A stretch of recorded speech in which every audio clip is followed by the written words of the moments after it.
diz Irai.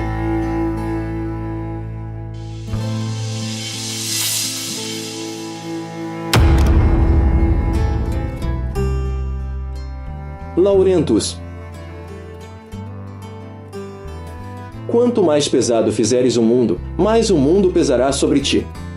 Este texto foi publicado pela Revista Dharana em 1956. Embora os instrutores das religiões existentes sejam os primeiros a citar a frase que dá título a este trabalho, ignoram que ela se refere ao momento urgente da humanidade, e não apenas ao juízo final, que ainda está distante. Nem Buda, nem Cristo, nem nenhum outro portador da essência divina, em forma avatárica, fizeram referência ao ciclo completo da evolução humana na Terra, mas sim aos diversos ciclos em que a vida universal se divide, através de raças ou estados de consciência. Vejamos, por exemplo, a promessa de Cristo, que aponta para uma dessas épocas ou ciclos. Quando ouvirdes rumores de guerra, não vos assusteis, porque é preciso que tudo isso aconteça. Levantar-se-á nação contra nação, e reino contra reino. E haverá fome, pestes e terremotos em vários lugares. Mas todas essas coisas são apenas o começo das dores. E depois da aflição daqueles dias, aparecerá no céu o sinal do Filho do Homem. Por sua vez, Iésias Krishna, no Bhagavad Gita, diz ao seu discípulo Arjuna, todas as vezes, ó filho de Bharata, que o Dharma, a lei justa, declina e o Adharma, o contrário, como agora acontece, se levanta, eu me manifesto para a salvação dos bons e a destruição dos maus. Para restabelecimento da lei, eu nasço em cada yuga, idade, ciclo, era, etc.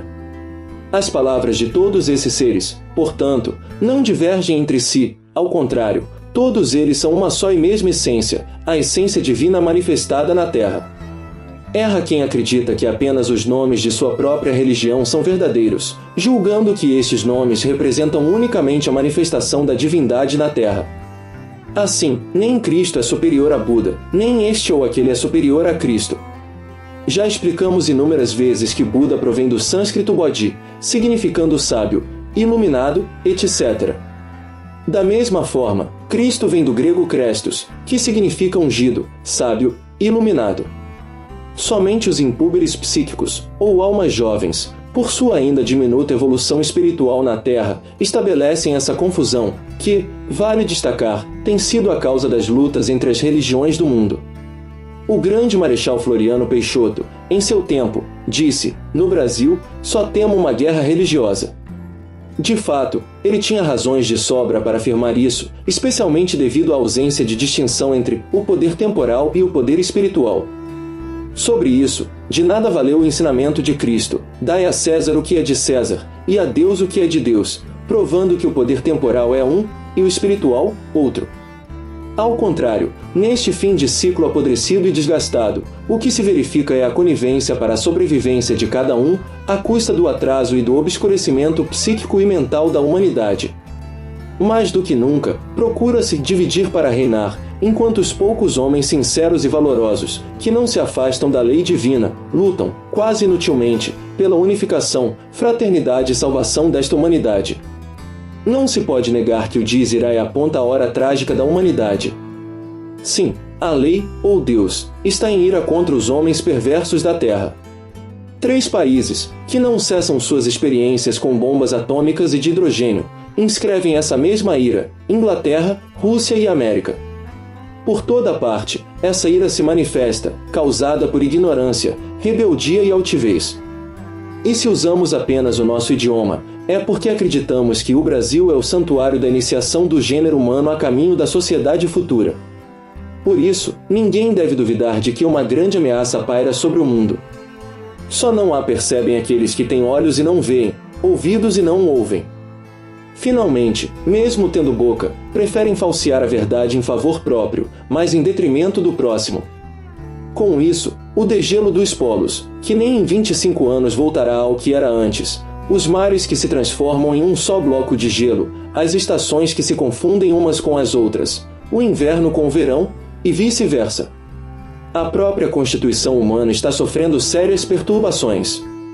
Não falemos em moléstias desconhecidas, principalmente da pele, dos olhos, e mais que tudo, do sistema nervoso, provocando a demência, a loucura, etc. Não é raro encontrar alguém falando sozinho na rua, efeito das insuperáveis cogitações da vida humana, entre elas, a dificuldade de resolver os problemas domésticos, etc.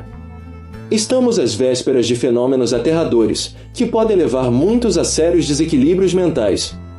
Agora mesmo, as irradiações solares comprometem a vida em nosso globo, inclusive perturbando as ondas hertzianas. Com a autoridade de quem há 34 anos trabalha pela fraternidade humana, e em 1949 fez erigir em São Lourenço, sul de Minas Gerais, um templo dedicado ao Avatara Maitreya, à paz universal e a todas as religiões do mundo, vemos que um fator essencial seria o desarmamento das nações, dentro de 3 meses no máximo, para que as aflições que o mundo deve enfrentar em sua hora mais trágica sejam atenuadas. Ninguém duvide disso. Do contrário, só nos resta dizer, como Enéas, una salus victis, nunc serare salutem, uma única possibilidade de salvação para os vencidos, não esperar salvação alguma. Nem os maiores cientistas descobriram a razão de os discos voadores raramente aparecerem atualmente. A razão está na própria atmosfera, impregnada de energia nuclear, que não lhes permite mais os reiterados e incompreendidos avisos que, a seu modo, faziam aos homens, para que cessassem semelhante processo de destruição, inclusive contra si mesmos. Os raríssimos avistamentos ocorreram em algumas regiões do sul, mais afastadas das zonas que lhes são fatais. O Similia Similibus Congregantur fala claramente sobre o que queremos dizer. 2 forças iguais entre si, ou semelhantes, são iguais a uma terceira. Ou melhor, no caso vertente, se destrói. Tais discos, se aparecessem no espaço, estariam sujeitos a ser destruídos, incendiados. Falar mais claramente não nos é possível. Nem mesmo a São Lourenço foi possível repetir, este ano, a visita que fizeram em fevereiro de 1955, quando um deles pousou na colina fronteiriça Vila Helena, na Avenida Getúlio Vargas, e seus 3 tripulantes, com significativos acenos, saudaram as pessoas que estavam na varanda da casa, fato este assistido por várias outras pessoas de São Lourenço. Onde estão as religiões, os espíritos superiores dos centros desse gênero, os famosos ocultistas, entre eles, profetas e messias, e aqueles que ainda se apoiam na velha muleta oriental, quando os maiores filósofos da Índia são os primeiros a dizer que o momento é do Ocidente, e que sua próxima encarnação será no Brasil? Sim, dizemos nós, ao ex-Oriente Lux, de Emanuel Swedenborg, substitui-se o ex-Ocidente Lux da nova era, isto é, da missão em que está empenhada a Sociedade Teosófica Brasileira há longos 34 anos de lutas e sacrifícios inconcebíveis. 13 dias antes da conflagração de 1939, escrevemos uma obra intitulada O Verdadeiro Caminho da Iniciação, obra de crítica filosófica, religiosa, etc., onde procurávamos provar a queda do ciclo atual, inclusive das religiões, filosofias, etc., e da própria política. Nem todos nos compreenderam, como prova o fato de o mundo ter continuado sua obra de destruição, fanatismo e rebeldia contra a própria divindade. Não falta quem nos queira imitar. Mas falta-lhes tudo, inclusive as dores e os sacrifícios com que trazemos até hoje a missão que nos foi conferida pela própria divindade, no alto de uma montanha, hoje considerada sagrada. Isso ocorreu às 15 horas do dia 28 de setembro de 1921, para não mencionar nosso trabalho particular desde o ano de 1899, na ilha de Itaparica. Sim, faz 34 anos que lançamos o redentor slogan de um só idioma, um só padrão monetário, uma frente única espiritualista. Ninguém nos quis ouvir até hoje. Mas agora, na pior de todas as balbúrdias, querem nos obrigar a participar daquilo que até hoje foi só nosso. É tarde demais, irmãos retrógrados. Nossa resposta, neste ano solucionador dos destinos humanos, é não, não, absolutamente não. É tarde demais, repetimos, para realizarmos aquilo que vocês mesmos desprezaram quando lhes oferecemos. Ademais, a ciência eubiótica da nova era,